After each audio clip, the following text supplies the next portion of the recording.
La cultura es de todos. Ministerio de Cultura.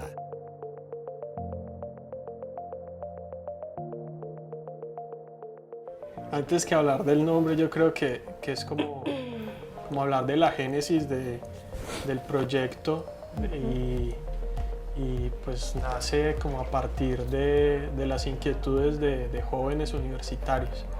Yo creo que ese es como el caldo de cultivo para que nos juntemos a hacer cosas y hacer cosas como alrededor de la comunicación. Yo creo que eso fue lo que nos unió en un principio, y el nombre que a veces yo siento que el nombre es muy juvenil, ¿cierto? Está como muy relacionado con esa etapa de la universidad, y es un poco como ir a contracorriente, ¿cierto? En esas épocas nuestras ideas y nuestras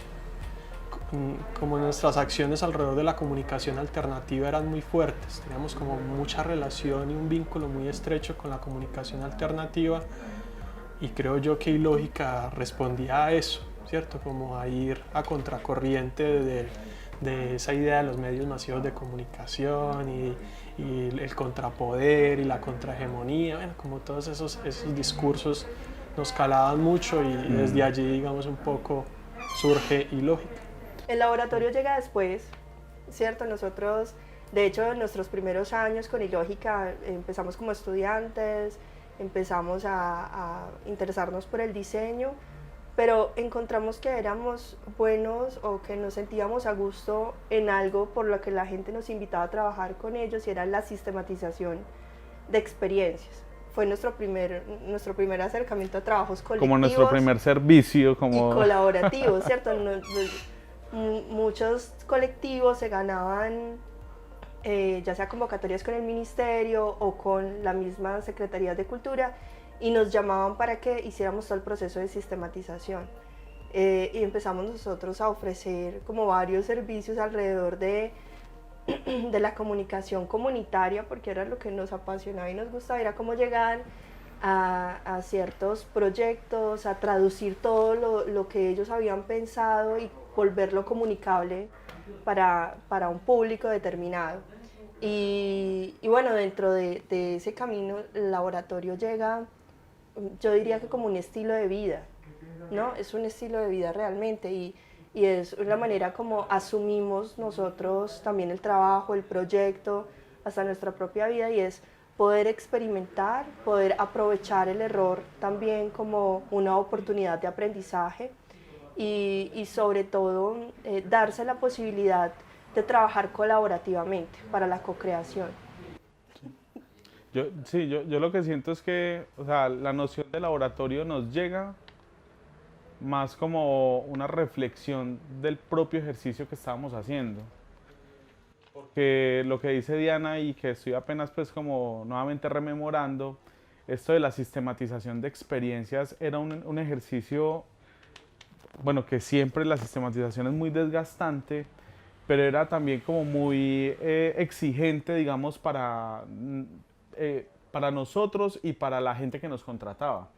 Porque regularmente nos contrataban y nos decían, es que yo siento que esta sistematización puede terminar en una entrevista. Y finalmente nosotros les decíamos, pero es que no creo que eso sea una revista. Nosotros creemos que esto podría ser como una especie de microdocumental, o podría ser una serie de videos, que cuando eso tampoco, digamos, existían como los formatos para uno describir lo que uno quería hacer. Pero en ese tiempo eran series web. Lo que uno estaba proponiendo era una forma de serie documental web, pero pues no, digamos, no existía el concepto para uno narrarlo, para uno decirlo, nombrarlo. Entonces, yo creo que ese reflexionar sobre la experiencia que uno hace, o lo que uno hace, nos llevó a descubrir gratamente para nosotros de que había como una suerte de nombrarlo también, y eso era el laboratorio, porque finalmente lo que siempre hacemos es movernos sobre la incertidumbre, y eso nos permite también estar como de un lado, no estar como tan fijos, y nos exige ser creativos también. Entonces siento yo que esa palabra nos la encontramos gratamente en nuestra experiencia, pero fue muy posterior a lo que nosotros hacíamos, que descubrimos cómo nombrarlo, ¿cierto? Bueno, yo creo que ese escenario, ese espacio de lo digital, siempre fue para nosotros un escenario de experimentación. Cuando Carlos decía de que en muchas ocasiones no teníamos como los medios ni los formatos para poder materializar lo que queríamos, ¿cierto? A veces como que no existían las tecnologías para poder hacer lo que queríamos hacer. Y encontramos como en ese mundo de lo digital el escenario para experimentar, para ir un poquito más allá, ¿cierto? Para intentar mejorar los productos, para intentar también aprender sobre lenguajes, nuevas formas de comunicar en ese universo que se nos abría. Entendemos también, digamos que ese nacimiento de nosotros como corporación, como colectivo, muy paralelo a la época en la cual las redes sociales empezaban a emerger, y ese escenario también nos abrió y nos permitió conocer muchísima gente, ¿cierto? Establecer conexiones con gente de Cali, de Bogotá, de Medellín, y allí digamos que se pudo expandir ese escenario de conexión de lo que nosotros hacíamos acá de manera muy local, ¿cierto? Pero que tuviera, digamos, esas conexiones globales y con otras latitudes. Yo creo que eso fue muy importante para nosotros y nos permitió revalidar eso que hacíamos, ¿cierto? Decir, es que mira que estamos haciendo esto acá, pero hay otros colectivos en el país que también lo están haciendo y estamos tirando como para el mismo lado, y la red permitió eso. Sí, además que había también un asunto como bien interesante, es como ir redescubriendo los campos de estudio. Entonces recuerdo mucho un fanzine de Bogotá que al final de ese fanzine tenían un título grandísimo que se llamaba La Blogosfera. Hijo de puta, si nosotros nos rayamos la cabeza con eso, la blogosfera, y eso era en el 2005, 2006 más o menos, y nosotros todavía no habíamos leído pues nada de la mediología, ni las formas de la transmisión, ni estábamos cercanos al arte, pero eso, digamos, junto con formas experimentales que veníamos también por intuición como encontrando, se nos apareció lo digital. O sea, para mí también fue como una especie de fantasma que estuvo con nosotros siempre. Y eso digital, yo creo que marcó o ha marcado, digamos, una relación muy estrecha de nosotros frente a la forma en cómo comprendemos la tecnología y las reflexiones permanentes que estamos haciendo sobre lo tecnológico. Porque yo creo que eso es una reflexión que no hemos agotado. Entonces siempre estamos como mirando otros autores que hablan sobre tecnología. Ahorita justamente unos seminarios que estoy planteando, hablamos sobre un concepto de tecnología mucho más orgánico que tiene que ver con una técnica expandida del cuerpo virtual. Y eso no tiene nada que ver con lo digital, pero eso nos lleva a pensar de que un martillo, más allá de una extensión, es una repetición de un hábito, y ese hábito es una virtualización de una acción. Entonces lo virtual no tiene nada que ver con... Bueno, eso son como otras discusiones que uno va generando allí alrededor de la técnica, la tecnología, pero que le permiten a uno ampliar más la comprensión de cómo lo atraviesa uno lo digital. Y para mí eso es un fantasma que está siempre presente allí, lo digital como campo de expansión y de despliegue, como lo diría Serres, como un despliegue del acto creativo, pero también unas formas de reflexionar permanentemente sobre cómo se atraviesa y se hibrida uno en sus acciones con la técnica y la tecnología. Y eso me ha parecido a mí que es como lo más valioso, como ubicar un campo de estudio luego, después de tanto joder, experimentar, armar, fracasar, aprender, y luego como llegar también como a esos saberes pues que uno empieza a construir. Mucho en el trabajo colaborativo, en el trabajo en red, que termina siendo, yo diría que una de las formas de trabajo contemporáneo más necesarias, ¿cierto? Porque la idea es potenciar las habilidades que cada uno tiene y poder co-crear con ellas. Pero eso radica y desemboca también en procesos como el collage, como el remix, como todo lo que posibilita realmente la cibercultura para el artista. El hecho de poder, lo decía ahorita Carlos, de contactar, por ejemplo, al autor poder conversar con él, poder tener mensajes por DM, porque no hacer construcciones colaborativas. A nosotros nos ha pasado también con profes que hemos admirado, teóricos muy buenos, que terminamos conectándonos por ellos por redes y construyendo cosas juntos. Yo diría que eso lo pueden aprovechar muchísimo los artistas visuales, el hecho de poder crear conexiones, el hecho de poder crear y potenciar habilidades, ¿no? Que termina siendo una de las, yo diría que de los beneficios de esta cultura digital. El hecho de, yo creo que de explorar también técnicas, ¿no? El hecho de, yo veía hace poco un trabajo muy interesante, por ejemplo, de una plataforma educativa creada desde Mercado Libre, ¿no? Y es una profe mexicana que empieza a proponerle y a decirle a los estudiantes que hay que romper los espacios ya construidos y transformarlos para darles otro sentido, ¿no? ¿Por qué no apelar a esas otras creaciones, ¿no? que terminan siendo también muy poderosas en un escenario digital y que terminan permeando al artista? También como el hecho de las posturas políticas, tantas creaciones digitales que hay a partir del performance, que empieza también a hacerse necesario visibilizar por este tipo de plataformas digitales, o que realmente es la plataforma digital la que lo hace posible, ¿no?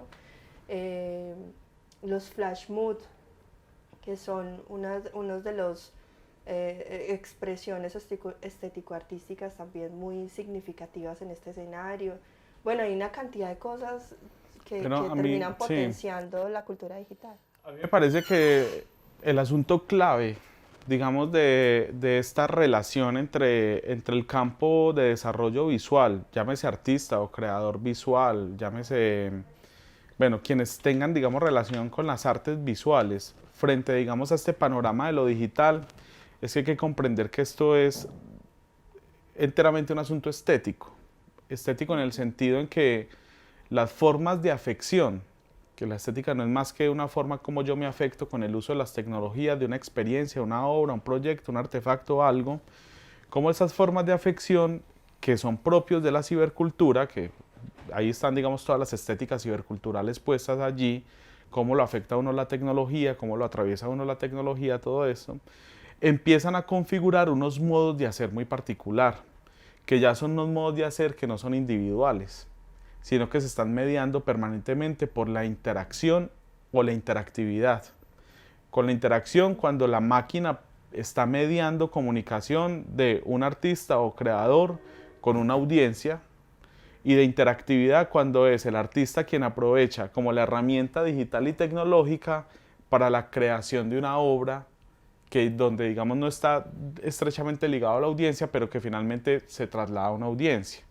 Entonces yo siento que hay como todo un juego muy plástico, muy performativo de la tecnología, en este caso digital, que le permite al creador visual tener como un mundo de posibilidades siempre y cuando se abra esas posibilidades. Bueno, que estamos en unas humanidades intermedias, ¿cierto? Y en esas humanidades intermedias, el artista o el creador visual tiene que saber mirar también las posibilidades reales que tiene para el desarrollo de su disciplina o de su creación o de su voluntad de crear. Y ahí viene también otro asunto muy bello, que es el de la tecnopoiesis. Es decir, cómo hoy la performatividad de esa tecnología le permite vincularse poéticamente para la creación de algo. Pero hoy además hay un juego muy interesante y es el asunto, digamos, de la obra abierta, la obra que se complementa es con audiencia, que mire que son otras formas de cómo lo visual impacta estéticamente a su público, al artista y a la obra misma en un campo o un terreno nuevo. Bien, entonces yo sí siento pues que aquí hay unas estéticas, o sea, el punto es cómo se están modificando un régimen estético y ese régimen estético va a modificar la práctica artística de una manera en que el creador tiene que moverse ya en otros terrenos, mucho más nómadas, mucho más gaseosos, ya no tan concreto, y ahí es donde está, digamos, el juego actualmente. Si ves los grandes artistas, hoy, digamos, que antes los llamábamos artistas visuales, lo que están haciendo son creaciones de experiencias visuales. Entonces vos entras hoy a una galería internacional y ves todo un juego de colores con el amarillo. Es una obra visual muy bonita, pero que va cambiando en la medida en que la vas recorriendo, porque hay una suerte de interactividad entre tu cuerpo que modifica la obra, es decir, la complementa. Y eso es un asunto estético. O sea, ya la práctica estética, casi que si en algún momento se desvinculó la práctica estética para hacer estudio objeto de la filosofía y la práctica artística como un asunto técnico y de voluntad y de creación, ahorita se unen nuevamente para generar otras formas de producción, digamos, de sentido, de lo que quiero dar que sentir y lo que quiero dar que pensar. Recuerdo, digamos, algunas palabras de Ledmanovich cuando habla de las cualidades de la imagen digital, ¿cierto? Entonces, entender, digamos, que bajo ese concepto que Manovich explica de las potencialidades y de la naturaleza de la imagen digital, en que hay nuevas materialidades con las cuales el artista visual puede trabajar. Entonces, los conceptos que decía Carlos ahora de lo interactivo, de la posibilidad de inmersión en estas imágenes por parte de los espectadores, las imágenes extraterritoriales, un poco de lo que habla Isidro Moreno. Entonces tenemos como nuevos juguetes, ¿cierto? Pensémoslo como un juego de sentidos, de símbolos que están allí presentes, y es aprender a jugar con ellos, y yo creo que ningún artista puede darse hoy en día el lujo de no jugar, ¿cierto? De no jugar a ese juego. Centrarse como en aplicaciones específicas me parece que es un asunto a veces complicado porque puede o no puede funcionar, ¿cierto? Pero yo sí siento que hay que poder identificar como que en este nuevo terreno, que es lo digital, hay unos modos que se cambian, unas dinámicas que se generan nuevas frente al ejercicio de innovar, que no es más que descubrir, crear o inventar, ¿cierto? Y en ese ejercicio, pues yo siento que uno tiene que hacer una reflexión muy permanente sobre cómo está trabajando, esos modos de hacer, ¿cierto? Los modos de hacer. Y es en esa identificación, análisis, descripción de los modos que uno tiene de hacer, que uno logra comprender las maneras en cómo uno piensa también, y cómo piensa lo individual y cómo piensa lo colectivo. Ahí es donde yo veo, digamos, una de las posibilidades, digamos, de aplicaciones. Yo recuerdo mucho que, bueno, o más bien, yo podría decir que nosotros, ese de vivir en lab se acomoda muy bien a nosotros, es porque siempre estamos en una permanente reflexión sobre cómo hacer las cosas. Ayer nomás les escribí a ellos, estoy generando un contenido, por ejemplo, que tiene que ser educativo, pero lo estoy haciendo como en un formato de microcontenidos. Y siempre he hecho el ejercicio de editar ese video, que va a ser un microcontenido, editar ese video a partir de la voz en off que tengo, bueno, porque así está diseñado, pero esta vez les dije a ellos, voy a comenzar al revés, voy a editar todo el audio del video y voy a someter la imagen al audio.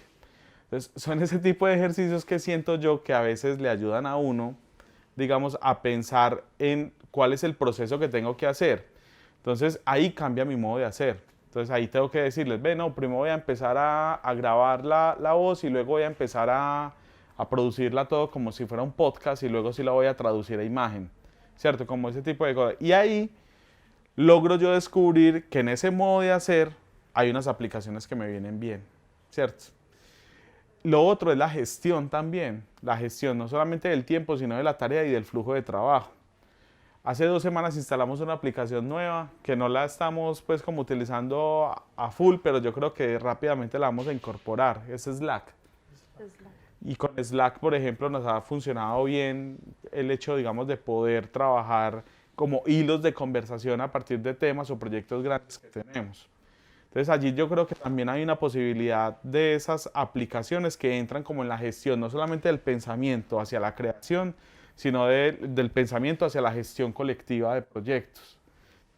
Asimismo, por ejemplo, Nextcloud, que es una aplicación que instalamos desde el servidor de la página web nuestra, ¿cierto? Que nos sirve para crear perfiles y es como una especie de Google Drive, pero tenemos todo en nuestro servidor. O OnCloud, que también lo instalamos por un tiempo, pero pues Nextcloud nos sirvió más. Entonces, bueno, como ese tipo de experimentos que uno hace también con diferentes aplicaciones. Y lo otro que siento yo, y es como nunca pensar que está todo como... Y a mí me ha costado muchísimo, y sobre todo en el trabajo con ellos, porque yo soy más como del control, de tener el control de todo. Y a veces el control lo lleva a uno a pensar que uno puede automatizar todo.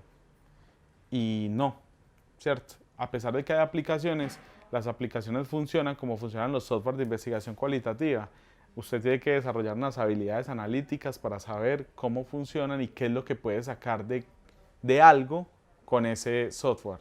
Y yo siento que sucede exactamente lo mismo con estas herramientas. No sé qué. Sí. Bueno, no, yo creería allí como para complementar lo de Carlos, y es que en términos de herramientas y aplicaciones para la creación, los artistas yo creo que deberían, o si lo pienso digamos desde la perspectiva del artista, porque no lo soy, ¿cierto? Directamente, creo que hay unos filtros bajo los cuales se pueden establecer el uso y apropiación de determinadas aplicaciones. Y yo siento que tiene que ver con cómo esa aplicación puede dar ciertas libertades al artista o no, si a través del uso y apropiación de esas aplicaciones estoy como manifestando o siendo parte o justificando ciertos discursos políticos. Yo creo que eso es hoy en día muy importante, que el artista sepa: si estoy utilizando tal aplicación digital, estoy contribuyendo a, o eso habla de tal cosa. Me parece que los artistas, y la mayoría lo son, ¿cierto?, muy juiciosos en ese aspecto de determinar qué aplicaciones usan para no ser idiotas útiles de discursos de otros. Eso es clave. Sí, pero fíjate también, o sea, es cómo aprovechar todo y cómo no negar nada tampoco. Porque siento yo que el asunto clave aquí está en que yo no sé por qué ese vicio tan pendejo que tenemos de intentar superar como cada cosa. Entonces, pareciera que lo digital superó otro poco de vainas. Cuando te vas para lugares donde la radio sigue funcionando perfectamente. Y es a través de la radio donde se hace y se moviliza toda una comunidad. Pero entonces, bueno, ¿y cómo entras tú en el juego de las narrativas transmediales, contextualizadas, localizadas en un lugar donde la radio es el eje? Y no lo que nos había dicho Carlos Scolari, ni lo que nos había dicho Henry Jenkins, que era a partir de productos televisivos o de grandes marcas y producciones cinematográficas o del libro. No, aquí es la radio. Y cómo la radio se vincula con la cartelera que está pegada en la iglesia. Y cómo eso está vinculado con un grupo de WhatsApp. Y cómo ese grupo de WhatsApp genera todas unas actividades lúdicas a partir de otro poco de herramientas, de Free Fire, por ejemplo, un videojuego.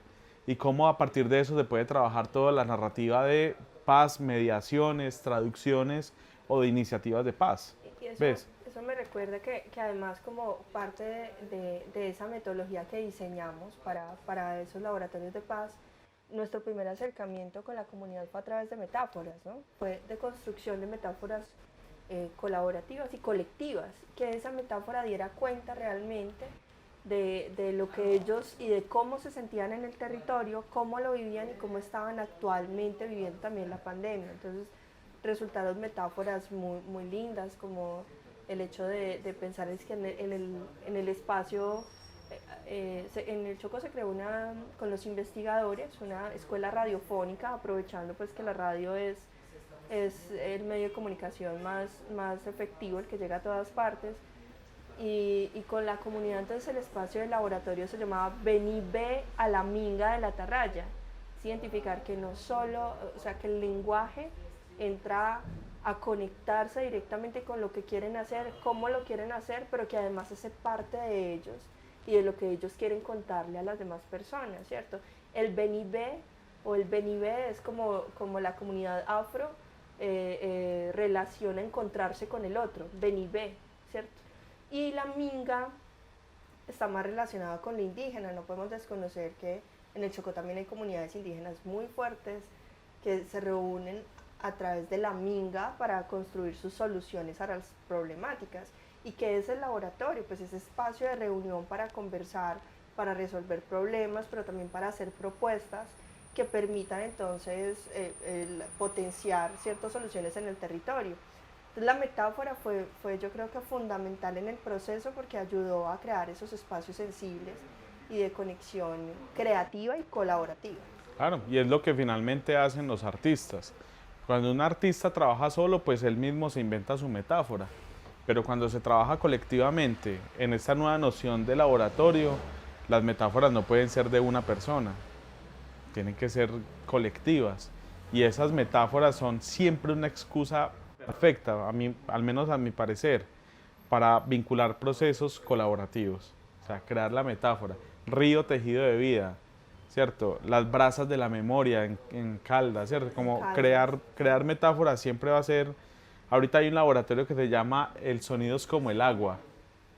Pues pucha, o sea, es re bonito porque es aludiendo también a La luz es como el agua de García Márquez, pero hay todo un juego y una apuesta interesante allí, pues, como para construir. Entonces eso me parece a mí que es como también pensar lo colectivo y la creación en términos colectivos, a partir de una metáfora. Bueno, yo quisiera pues como llegar a esa reflexión, o más bien de consejos o tips, o bueno, me parece a veces complicado, pero yo siento que si un artista quiere poner a circular su obra, tiene que tener muy en cuenta, digamos, en este terreno de lo digital, la autoría, ¿cierto? La autoría y los derechos de autor. Y lo digo no porque haya que estar pendiente del copyright, lo digo es porque creo que esto es un terreno que desborda el copyright, ¿cierto? Y en ese sentido, lo que yo veo es que el artista que quiere entrar a circular su obra tiene que ser un artista que se despreocupe un poco por volverse lo que todo artista quiere ser, y es el cliché. Todo artista le huye al cliché, no quiere que su obra sea cliché, pero finalmente todo artista busca volverse tan popular como el cliché. Ven, y para mí, digamos, en este nuevo escenario en el que estamos, para mí, más allá del cliché, es una suerte, digamos, de poner a circular, bueno, malo, lo que sea, pero estar circulando permanentemente su obra, dando qué pensar y dando qué sentir permanentemente en redes, en lugares donde su obra realmente pueda cumplir con el sentido específico por la cual fue pensada, pero además de eso teniendo claro ese problema de la autoría en relación a todas las plataformas para, como decía Sebas, no se conviertan en idiotas útiles de otros discursos o otras plataformas. Ahí es donde creo yo que es como el riesgo y el potencial al mismo tiempo. Fíjense que es como una especie de ambivalencia, pero también de ambigüedades. Es como que no es y tampoco es esto, pero es esto y también es lo otro. ¿Ven? Entonces hay un juego siempre doble de ambivalencias y ambigüedades que están aquí presentes y que es el tiempo que nos tocó vivir y hay que asumirlo de esa manera. O sea, hay que ser tan fluidos como se nos permita, tan gaseosos como se nos permitan y a veces solidificarnos también. Aunque dicen pues que todos los sólidos se desvanecen en el aire, pero ahí está pues como a veces toca movernos en esas líneas. Sí, yo creería que el artista, digamos, debería pensar la red o lo digital desde una apuesta de la circulación, como de la manera contraria como nos han vendido Internet, ¿cierto? Digamos que bajo la idea totalmente contraria de entender Internet como el medio a través del cual nos comunicamos con todo el mundo, ¿cierto? De manera como instantánea con cualquier persona en cualquier lugar del mundo. Y yo creo que las maneras, digamos, más bonitas de poner a circular su obra tiene que ver con entender su comunidad más cercana, no con querer que esa obra circule a todo el mundo y bueno, y se vuelva famosa y etcétera, sino entender a mi comunidad más cercana, a mi barrio, entender cómo es trabajar desde lo comunal y entender esa noción de lo local, de lo realmente local, y sí o sí eso va a tener una repercusión global, ¿cierto? E Internet va a permitir que eso... Como lo local. Eso, esa idea de lo local, ¿cierto? De pensar localmente, actuar globalmente. Entonces, siento que los fenómenos de circulación que son más coherentes, como que tienen mayor repercusión, es porque se piensan su comunidad desde lo más cercano y desde allí pues somos humanos y eso va a impactar comunidades más amplias después. Bueno, no, para cerrar la idea, yo diría que también el artista puede hacer una apuesta al trabajo colaborativo, ¿no? A romper también de pronto esa idea de hacerlo solo y aprovechar las habilidades de otras personas en la construcción colaborativa. Sí.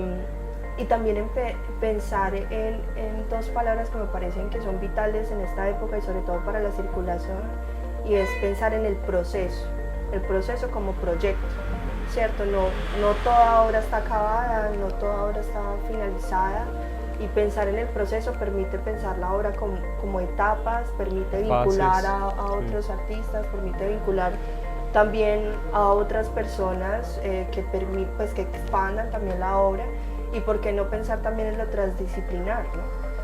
Que empieza realmente a cambiar y a dar significado a este tipo pues, como de propuestas, ¿no? Y que realmente es lo que pasa en el escenario contemporáneo del arte, y es el proceso es lo que permite dar cuenta realmente de lo que se gesta, de lo que gesta el artista. Sí, y aquí como una estética relacional. Exacto, la estética relacional. Que es un poco lo que propone Nicolás Borriu con postproducción. Son puras formas de la estética relacional para la creación colectiva de obras, experiencias, artefactos, bueno, todo lo que se quiera crear.